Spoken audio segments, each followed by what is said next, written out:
Alrighty, well, hello and happy New Year, sinners!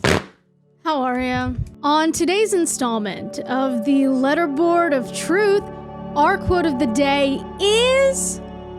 to riz or not to riz? That is the question. This is my attempt at connecting to the youth of today. Hi, how you doing? Playing any good rounds of Fortnite lately? You better pay that phantom tax now. And maybe that's the issue. More often than not, aging has negative connotations attached to it. And to a certain extent, I get it. As we age, we look forward to declining physical health, deteriorating cognition, and losing our loved ones one by one until we reach our own unfortunate demise. I'm starting to feel like Barbie in that one scene. You know the one. Do you guys ever think about dying? Not to mention, if you live in the United States like yours truly, we also need to consider the fact that less than half of the working class qualifies for a retirement plan through their job. And even if they do, Social Security on average only replaces around 40% of a retiree's income. And that's if any of us watching even make it to retirement. If 2023 being the hottest year on record is any indication of the coming times, then we're so f***ed. Seriously. Earth is getting hotter, the end is near. But who knows what the future holds for us? Because only two things are certain in life: death and taxes. And realistically, you can only evade one of them. IRS, more like IRS. But IRS, more like can't be ass. Kidding.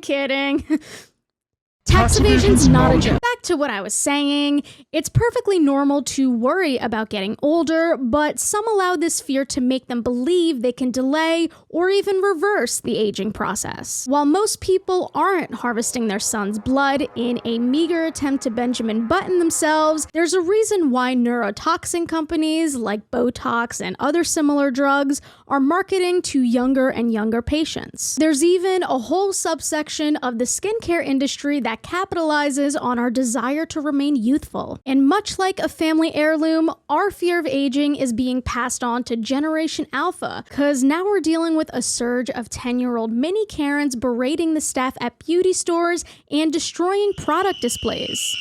So let's talk about the sudden influx of Sephora kids and why the hate towards them is misdirected.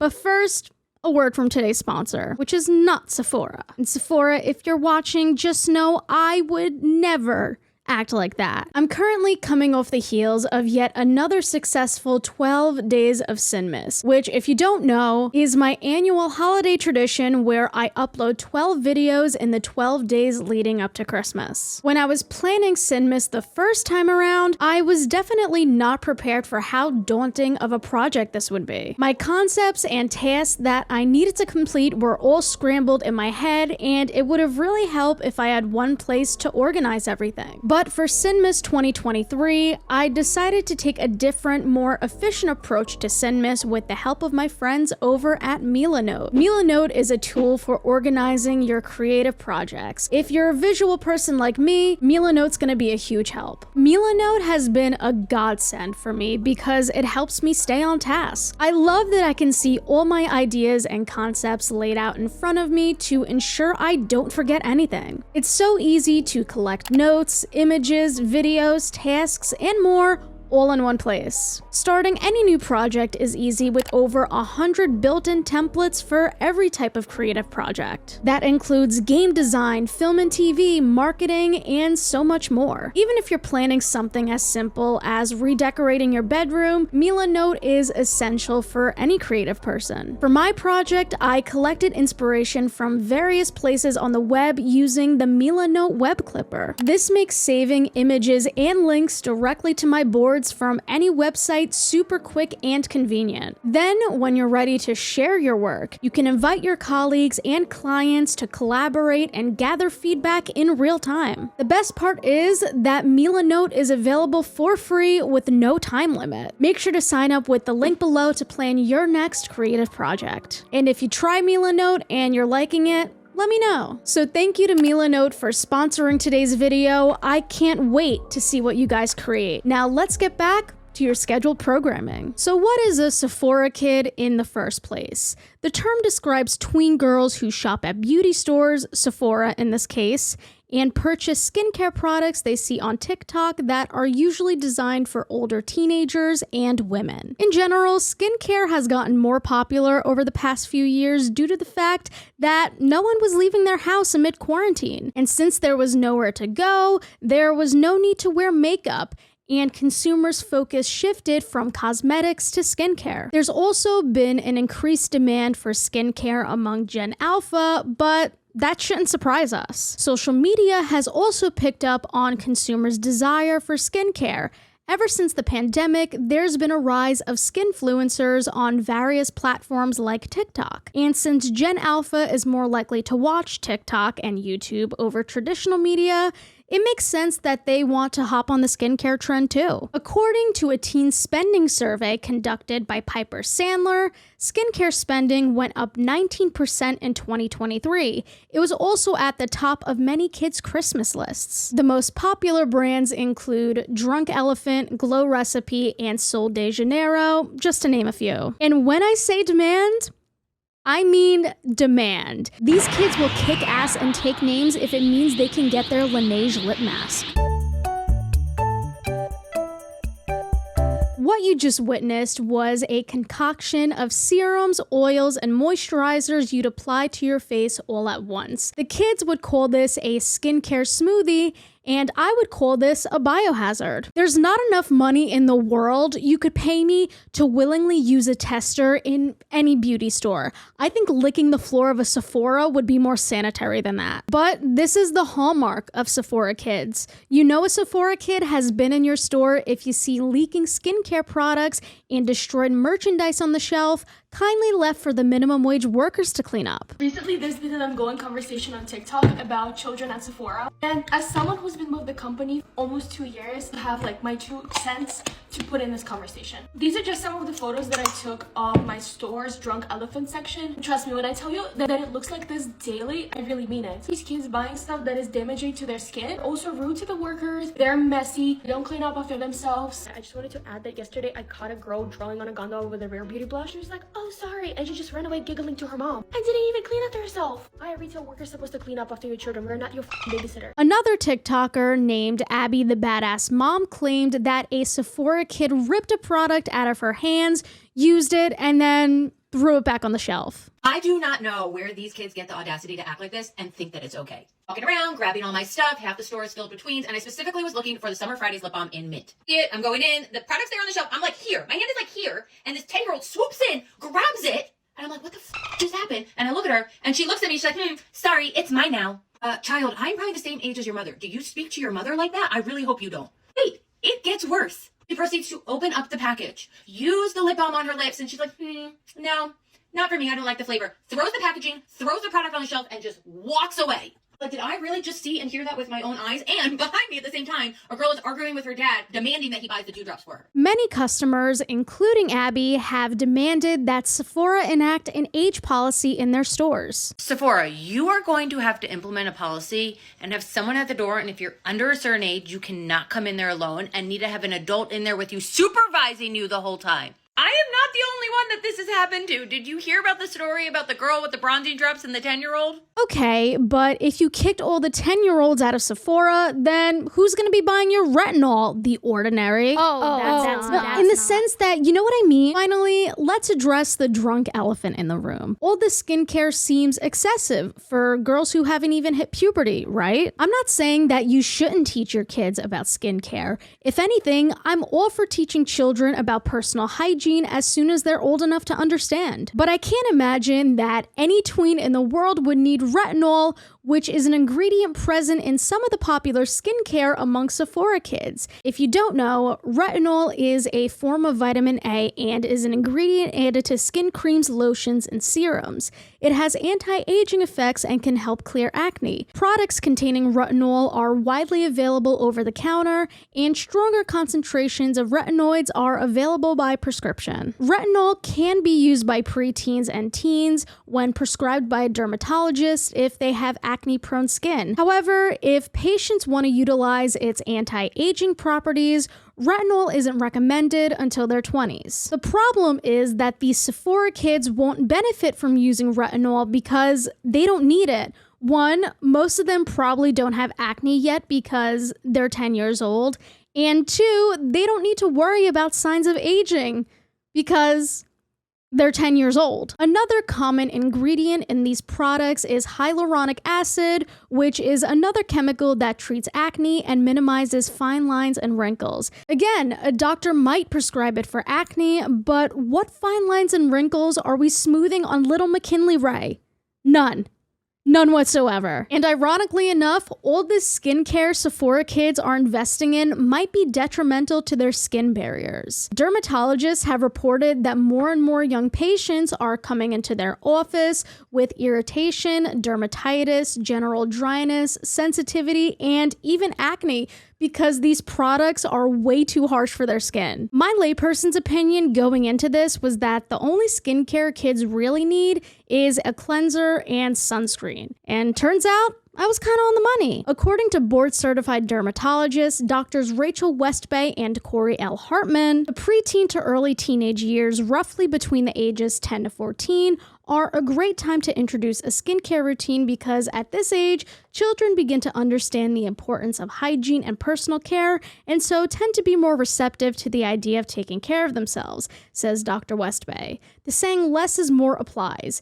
It should be very simple. Though there is no one-size-fits-all guidance, the doctors agree that the goal should be to merely keep skin clean and protected. That means using a cleanser and makeup remover at night if applicable, salicylic acid or benzoyl peroxide acne spot treatment if needed, moisturizer, and sunscreen. If a teen has more severe acne, I recommend they see a board-certified dermatologist for a more in-depth review and specific treatment that could include a mix of over-the-counter and prescription products, says Dr. Hartman. Let me clarify that retinol, hyaluronic acid, and other chemicals like them are not bad ingredients. They're just too potent for the preteen girls storming their local Sephora. But I can't imagine the mental toll this skincare trend is having on these girls, whether they realize it or not. Beauty standards impact everyone, but there's a certain kind of pressure on girls and women to stay looking young throughout our lives. We're forced into a rat race where we're constantly chasing our youth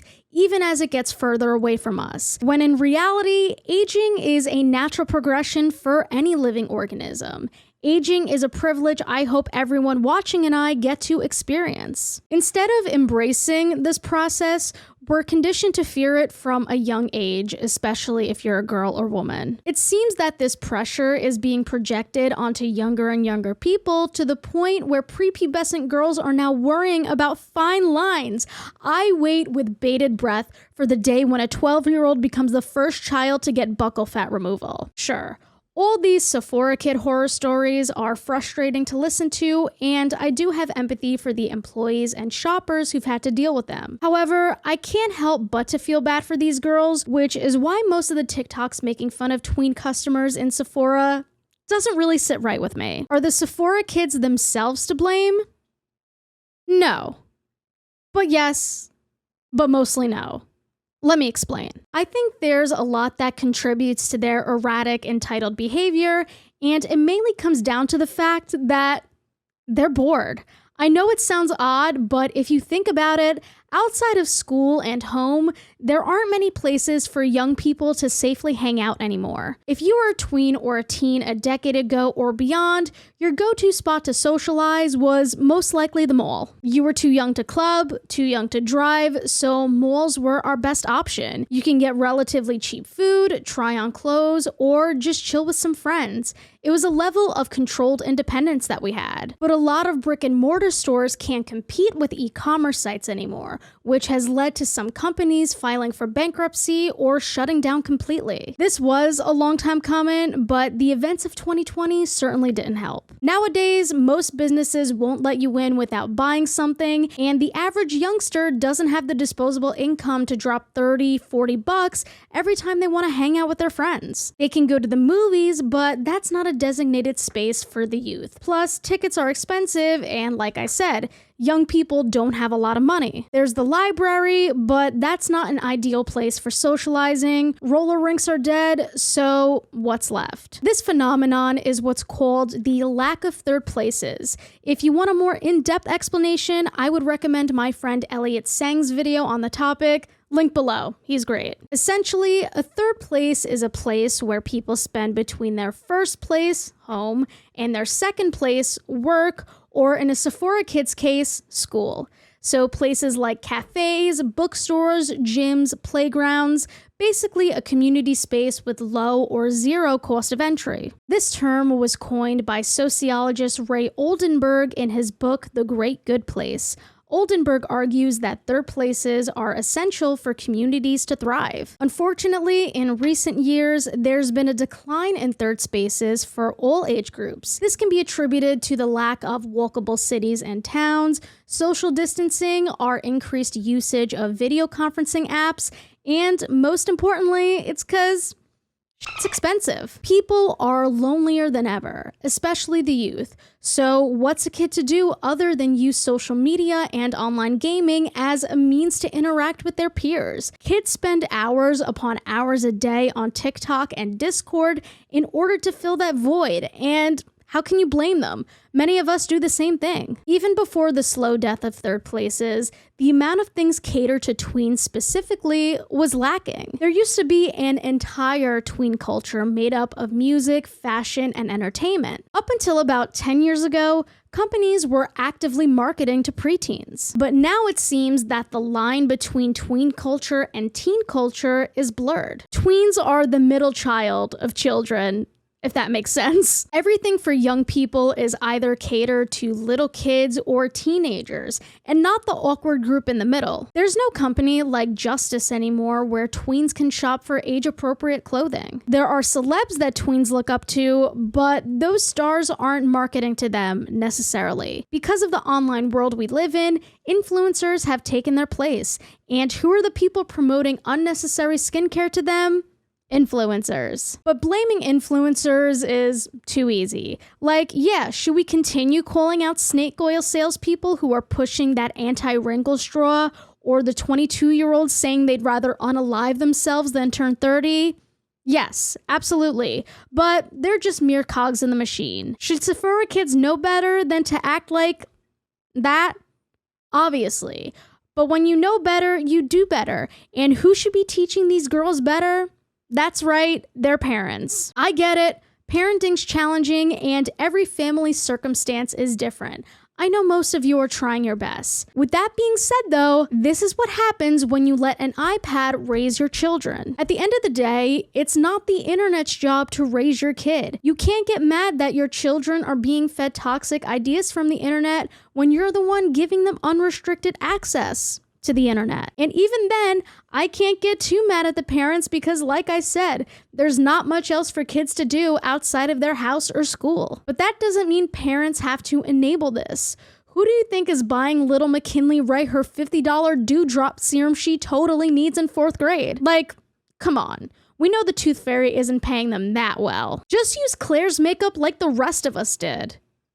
Actually, instead, why not combat the stigma against aging by teaching your child that they don't need 50 toners and serums in order to feel beautiful, and that self-confidence comes from within? I know it's common for little girls to take an interest in makeup and beauty, and it's fine to let them explore that in a way that makes sense for their age, and also in a way that doesn't burn their skin off. You kids have it easy. Back in my day, all we got was some warm vanilla sugar body lotion. At your age, I was walking 10 miles to the nearest corner store to get an EOS lip balm. With all that being said, I think we're forgetting about the true perpetrator behind all this.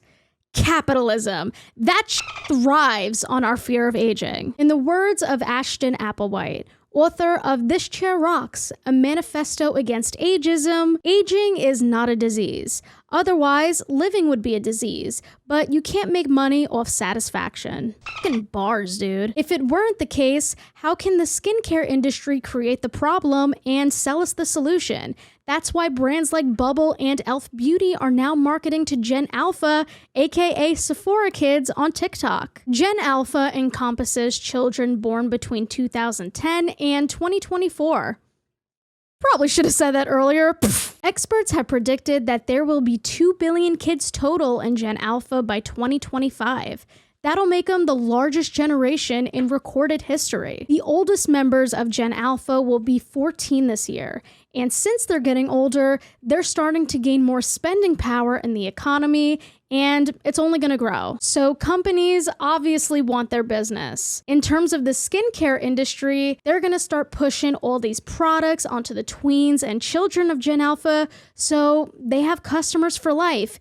This is all very intentional, unfortunately, and I think the focus on vanity is only going to get worse for the younger generation. Safe to say, I am worried for our iPad babies. Since this has been a very divisive topic online, I'm very curious to hear what you guys think of the Sephora kids, so please leave any and all your thoughts down below. Thank you so much for watching today's video. It feels so good to be back for the new year, and if you liked it, make sure to give it a tiny thumbs up and subscribe down below. Thank you to Milanote for sponsoring today's video, and thank you for watching today's video. I love you guys, and I'll see you soon with a new video. Bye!